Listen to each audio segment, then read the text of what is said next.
வணக்கம். விஎஸ் ஜோதிடம். இந்த ஜோதிட சேனலில் துலாம் ராசி சித்திரை மாத ராசி பலன்கள். துலாம் ராசிக்காரர்களுக்கு சித்திரை மாதத்தில் கிரகங்கள் அமர்ந்து தரக்கூடிய பலன்களை பற்றி சிறு விளக்கமாகவே பார்த்துவிடலாம். துலாம் ராசியில் இருப்பது சித்திரை நட்சத்திரம், சுவாதி நட்சத்திரம், விசாக நட்சத்திரம். இந்த 3 நட்சத்திரமும் சேர்ந்தது தான் துலாம் ராசி. இந்த 3 நட்சத்திரக்காரர்களுக்கும் சொல்லக்கூடிய ராசி பலன்களாகப்பட்டது ஒரே நிலையில் ஒரே மாதிரியாக நடந்துவிடாது. காரணம், துலாம் ராசியில் இருக்கக்கூடிய நட்சத்திரங்களில் தசா மாறுபடுவது போல் பலன்களும் மாறுபடும். ஒருவேளை சொல்லக்கூடிய பதிவாகப்பட்டது நல்லா இருக்குன்னு சொல்லிடுறேன்னு வச்சுக்கோங்க, அந்த நேரத்தில் பல வகையான சிக்கலாக இருக்கும். ஒருவேளை நல்லா இருக்கு நல்லா இல்லைன்னு சொல்லும்போது நல்ல நிலையில் பலன்கள் கொடுத்து கொண்டிருக்கும். இது கிரகங்கள் மாதந்தோறும் ஒவ்வொரு ராசி கட்டத்தில் மாறி அமரும்போது இந்த கிரகம் இந்த இடத்தில் அமர்ந்தால் இத்தகையான பலன்கள் என்பது சொல்லக்கூடியது ஒரு ஜோதிடரின் கடமை. ஆனால் அது நன்மையாகவோ அல்லது தீமையாகவோ பலன்களை உங்களுக்கு கொடுக்கக்கூடியது உங்கள் சொந்த ஜாதகத்தில் நடந்து கொண்டிருக்கக்கூடிய தசாவாகத்தான் இருக்கும். எதுவாக இருந்தாலும் தசாவை முன்னிறுத்தித்தான் பலன்கள் நடக்கும். இப்போது 2025 வந்தாச்சு. சித்திரை மாதம் என்பது தமிழ் மாத பிறப்பிலிருந்து ஆரம்பமாகும். தமிழ் புத்தாண்டிலிருந்து ஒவ்வொரு மாதமும் உங்களுக்கு பலன்களை கொடுத்து கொண்டிருக்கும். அப்படி பார்க்கும்போது இப்போ சித்திரை நட்சத்திரத்தில் பிறந்த உங்களுக்கு ஓரளவுக்கு நன்மைகள் நடந்து கொண்டு தான் இருக்கும். 8ஆம் இடத்தில் குரு இருக்கும்போதும் நடக்கும். இது சுவாதி நட்சத்திரக்காரங்க குறைஞ்சது 8 மாதமாக கடுமையான கஷ்ட நஷ்டங்கள், பொருளாதாரத்தில் பின்னடைவு இருக்கும், உடல் நலத்தில் பாதிப்பு இருக்கும். இதுக்கு காரணம், ஒரு நட்சத்திரத்திற்கு நன்மையை செய்துவிட்டு மற்றொரு நட்சத்திரத்திற்கு கெடுபலன்கள் நடப்பது எப்படி என்கின்ற கேள்வி வரும். கிரகங்கள் ஒரு நட்சத்திரத்தில் அமர்ந்து மற்றொரு நட்சத்திரத்தில் சாரமாக சென்று பலன்களை கொடுத்து கொண்டிருக்கும். அதே போல் விசாக நட்சத்திரக்காரர்களுக்கு ஆரம்பத்தில் நற்பலன்களை கொடுத்துவிட்டு 8 மாதமாக கெடு பலன்கள். சுவாதி விசாக நட்சத்திரக்காரங்க தான் அதிகப்படியான கஷ்டங்களை அனுபவித்து வந்தது. இப்போது 2025 சித்திரை மாதத்திலிருந்து தலைகீழாக மாறும். சித்திரை நட்சத்திரக்காரர்களுக்கு ஓரளவுக்கு நற்பலன்கள் தந்தாலும் விசாகம், சுவாதி, விசாகத்துக்கு சுவாதி நட்சத்திரக்காரங்களுக்கு ஆரம்பத்திலேயே நற்பலன்களை கொடுக்க ஆரம்பித்துவிடும். விசாக நட்சத்திரக்காரங்களுக்கு ஓரளவுக்கு நன்மையும் அதற்கு பிறகு மாற்றம் ஏற்பட்டு நற்பலன்களை தீய பலன்களை கொடுக்க ஆரம்பித்துவிடும். இதற்கும் காரணம், கிரகங்கள் ஒவ்வொரு பாதத்திலும் அமர்ந்து தரக்கூடிய நிலையில் இருப்பது தான். ஆனால் இந்த நேரத்தில் குரு பகவான் பலம் பெறுவதும், கேது பகவான் பலம் பெறுவதும், ராகு பகவான் பலம் பெறுவதும், சனி பகவானும் பலம் பெறுவதும் உங்களுக்கு இரட்டிப்பான நன்மைகளை கொடுக்க ஆரம்பிப்போம். இதுதான் ஜோதிட ரகசியம். சரி, பலன்களை அறிந்து கொள்வதற்கு முன்பதாக சந்திராஷ்டம தினங்களை பார்த்து விடலாம். சந்திர பகவான் 8ஆம் இடத்தில் சஞ்சாரம் செய்யக்கூடிய 2.25 நாட்கள் எதையெல்லாம் செய்யக்கூடாதுன்னு கேட்டிங்கன்னாக்கா, புதிதாக தொழில் தொடங்கக்கூடாது. ஏன்னு கேட்டிங்கன்னாக்கா, வாழ்க்கையில் ஒவ்வொரு மனிதர்களுக்கும் கஷ்டம் இருக்கும், பல வகையான பொருளாதார சிக்கல்கள் இருக்கும். அதை சரி செய்கிறோன்னு சொல்லிட்டு நாம் என்ன பண்ணோன்னு கேட்டிங்கன்னாக்கா, இந்த சந்திராஷ்டம தினங்கள் மனம் ஒரு நிலையில் செயல்படாது. குடும்பத்தில் குழப்பம், வேலை செய்கிற இடத்துல பிரச்சனை, வருமானத்தில் தடை, மனக்குழப்பமான சூழ்நிலையாக இருக்கும். ஏன்னு கேட்டிங்கன்னாக்கா, சந்திர பகவான் மனதை குறிக்கக்கூடிய ஒரு கிரகம், உடல் நலத்தை குறிக்கக்கூடிய ஒரு கிரகம். இந்த சந்திர பகவான் அஷ்டமஸ்தானத்தில் அமரும்போது எண்ணற்ற பிரச்சனைகளை கொடுப்பார். அந்த நேரத்தில் நாம் என்ன பண்ணிவிடுவோம்னு கேட்டிங்கன்னாக்கா, நாம் எதையாவது செய்யணுன்ற ஒரு முடிவெடுப்போம். இந்த காலகட்டம் சரியாக அது வராது. சந்திராஷ்டம தினங்களில் முற்றிலும் தவிர்க்க வேண்டியது புதிய தொழில் தொடங்கக்கூடாது, புதிய வியாபாரங்களை தொடங்கக்கூடாது, வண்டி வாகனங்களில் வேகமாக செல்லக்கூடாது, யாரிடமாவது பணம் கொடுப்பது அல்லது பெறுவது, கடன் வாங்குவது, கடன் கொடுப்பது முற்றிலும் தவிர்க்கணும். திடீர் ஊர் பிரயாணம் உங்களுக்கு வந்துடுச்சிங்கன்னாக்கா 2 கால் பொறுமையாக இருங்க. அந்த 2 நாட்களுக்கு பிறகு நீங்கள் இயல்பான நிலையில் போகலாம். சரி, தவிர்க்க முடியாத போகக்கூடிய ஒரு சூழ்நிலையாக இருந்துவிட்டால் நீங்கள் போகிறப்போ ராகு காலம் பாருங்கள், யமகண்டத்தை பாருங்கள், வார சூளையை பாருங்கள்.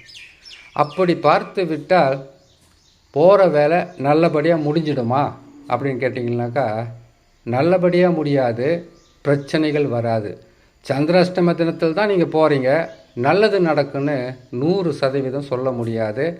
ஆனால் கெடு பலன்களை தவிர்க்க முடியும். சரி, சந்திராஷ்டம தினங்களுக்குள் நாம் போகலாம். வருகின்ற 28/4/2025 சித்திரை மாதம் 15ஆம் தேதி திங்கட்கிழமை அதிகாலை 5:02 ரிஷபராசியில் சந்திர பகவான் சஞ்சாரம் செய்யும் போது சந்திராஷ்டம தினங்கள் ஆரம்பமாகும். சந்திராஷ்டம தினங்களிலிருந்து விடுபடக்கூடிய நாட்களாக வருகின்ற 1ஆம் தேதி 5ஆம் மாதம் 2025 சித்திரை மாதம் 18ஆம் தேதி வியாழக்கிழமை காலை 8:02 மிதுன ராசியில் சந்திர பகவான் சஞ்சாரம் செய்யும் போது சந்திராஷ்டம தினங்களிலிருந்து விடுபடக்கூடிய நாட்களாக இருக்கும். இம்மாதத்தில் கிரகங்கள் தரக்கூடிய பலன்களை பற்றி பார்க்கலாம். சனி பகவானை பொறுத்தவரையில் ராசிக்கு 6ஆம் இடத்தில் அமர்ந்திருக்கிறார். உடனே நற்பலன்களை செய்ய மாட்டார், மெல்ல மெல்ல தருவார். ஆனால் பொறுமையாக இருங்க துலாம் ராசிக்காரங்க. ஏன்னு கேட்டிங்கனாக்கா, கடந்த சில ஆண்டுகளாக அல்லது குரு பகவான் மாற்றம் பெற்று சில மாதங்களாக பல வகையான சிக்கல்களை சந்தித்து வந்த உங்களுக்கு முன்னேற்றம் இருக்கும். பொறுமையாக செயல்பட்டீங்கன்னாக்கா, சிந்தாமல் செதறாமல் வாழ்க்கையில் வெற்றிகளை பெறணும்னு கேட்டிங்கனாக்கா பொறுமை அவசியம். பொறுமைசாலி தான் எப்போவுமே துலாம் ராசிக்காரங்க, மிக பொறுமையாக இருக்கிறவங்க. ஏன்னு கேட்டிங்கன்னா, சனி பகவான் உங்கள் ராசியில் உச்சம் பெறாரு இல்லையா? சனி பகவான் யார்? மெல்லமாக நகருகின்ற கிரகம், அதாவது மெல்லமாக சுற்றுகின்ற கிரகம் இல்லையா? முன்னேற்றமும் அப்படி தான் இருக்கும், ஆனால் நிலையாக இருக்கும். இதே சனி பகவான் தான் உங்களுக்கு பாதகாதிபதியை அமரும்போது பாதகங்களும் மிகவும் அதிகமாக இருக்கும்.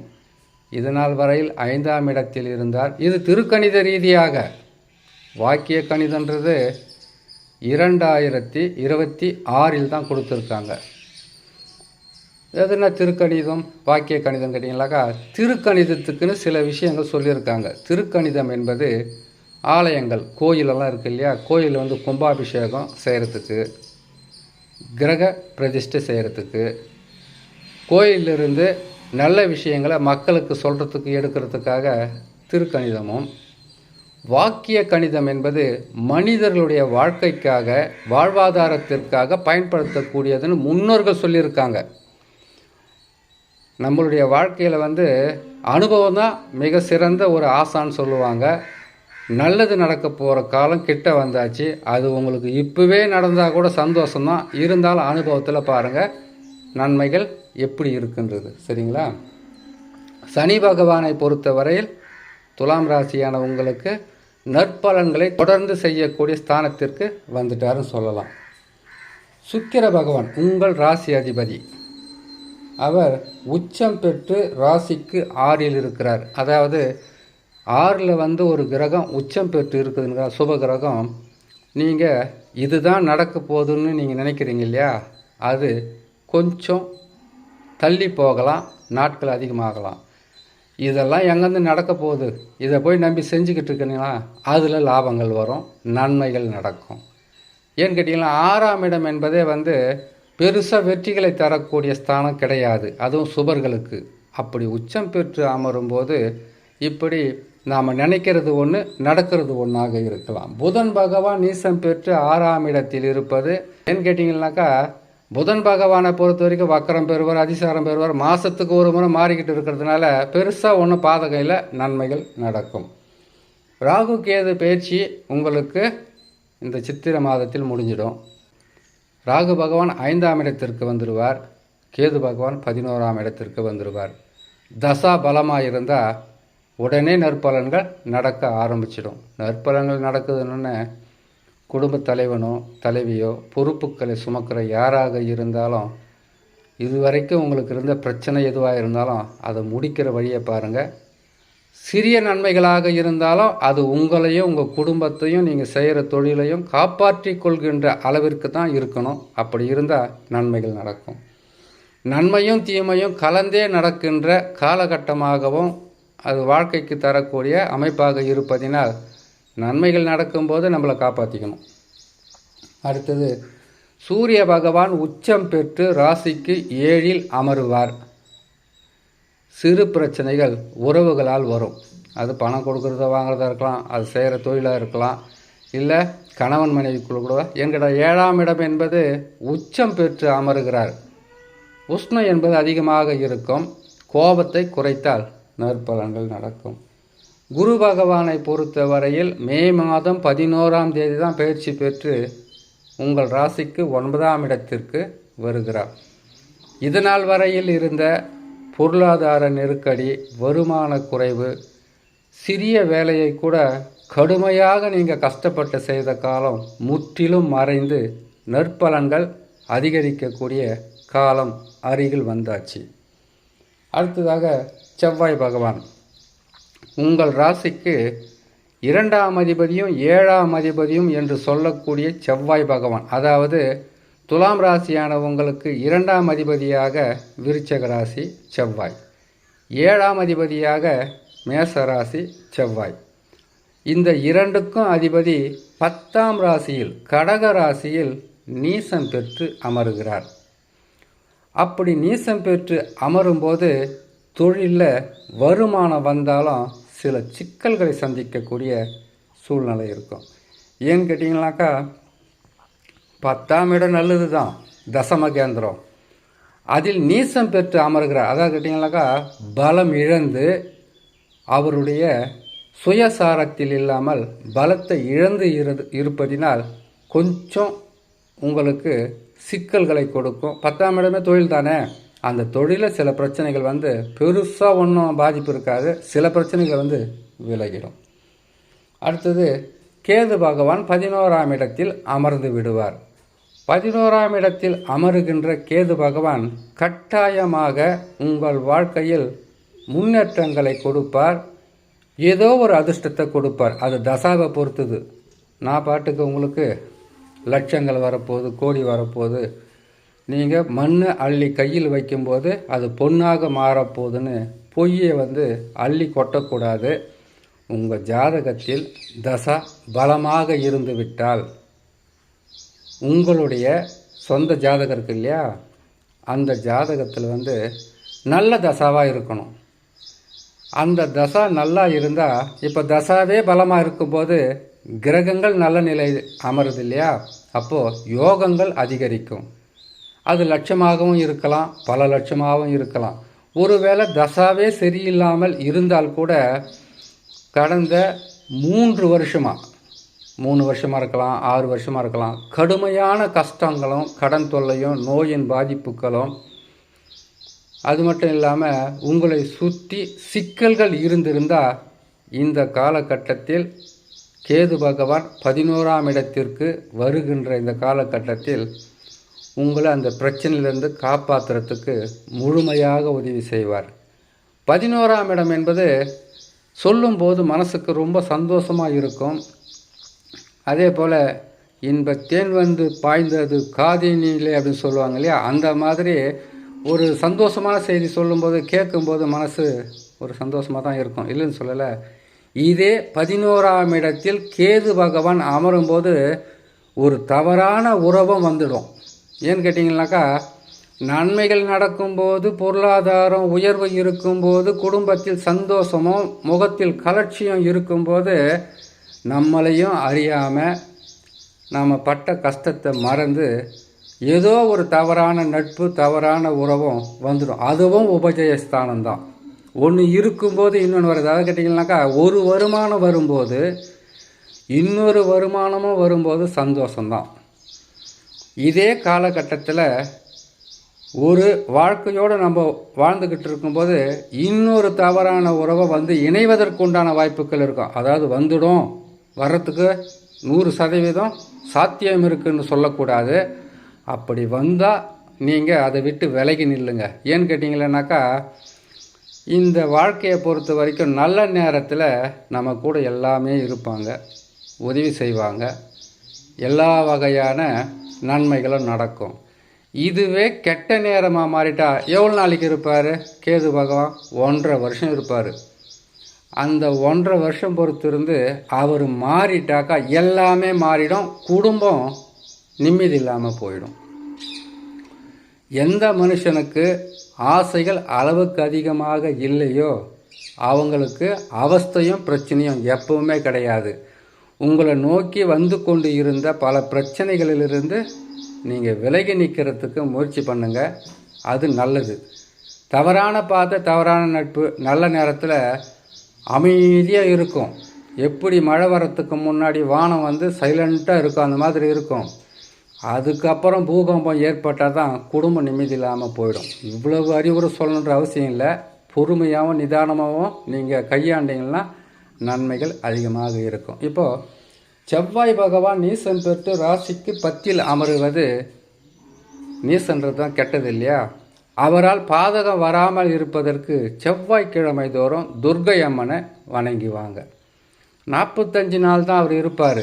அவர் வக்கரகதி முடிஞ்சாச்சு. வக்கரம் பெற்றால் தான் அவர் 5 மாதம் இருக்கிறதுக்கு ஆரம்பிப்பார். அது 5 மாதன்றது இவருக்கு வந்து பார்த்திங்கன்னாக்கா பல வகையிலும் கஷ்டங்களை கொடுக்க ஆரம்பிச்சிடுவார். இப்போது வக்கர நிவர்த்தி பெற்று தான் இருக்கிறார். 45 நாளில் மாறிடுவார். நன்மைகள் இரட்டிப்பாக மாறுவதற்கும் கிடைப்பதற்குண்டான வாய்ப்புகள் இருக்கும். ஆகையால் துலாம் ராசிக்காரங்க இவ்வளவு அறிவுரை சொல்கிறது எதுக்காகன்னு கேட்டிங்கன்னாக்கா, உபஜயஸ்தானத்தில் ஒரு கிரகம் அமருவது, அதுவும் பாவர் கேது பகவான். அதே போல் 6ஆம் இடத்தில் ரணரோக சத்ருஸ்தானத்தில் அமருவது சனி பகவான், இதுவும் நல்லது தான். குரு பகவானை பொறுத்த வரையில் ராசிக்கு 9ல் அமருவது, இன்னொரு முக்கியமான விஷயம் தெரிஞ்சுக்குங்க, குரு பகவான் 9ல் ஒரு வருஷம் பூரா இருக்க மாட்டார். ஏன்னு கேட்டிங்கன்னாக்கா, அவருக்கு அடுத்த வீடு என்பது கடகமாக இருப்பதினால் அதில் உச்சம் பெற்று அமருவார். உச்ச வீட்டுக்கு போகும்போது அதிவேகமாக சென்று அவர் இருக்கின்ற ராசியிலிருந்து 5 அல்லது 6 மாதங்களுக்கு பிறகு அவர் உச்ச வீட்டுக்கு போயிடுவார். அது பேர் அதிசாரம்னு சொல்லுவாங்க.